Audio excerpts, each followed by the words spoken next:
How to fix Telegram can't display this channel problem easily and fast.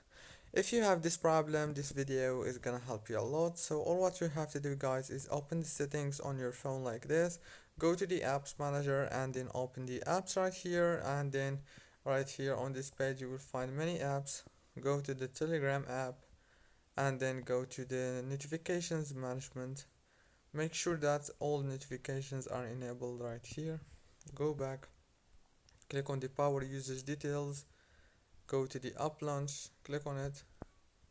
Now enable this manage automatically option, click OK, and now go back to the home page. All what you have to do is turn off your phone and turn it on again, and then reopen Telegram, and the problem must be fixed.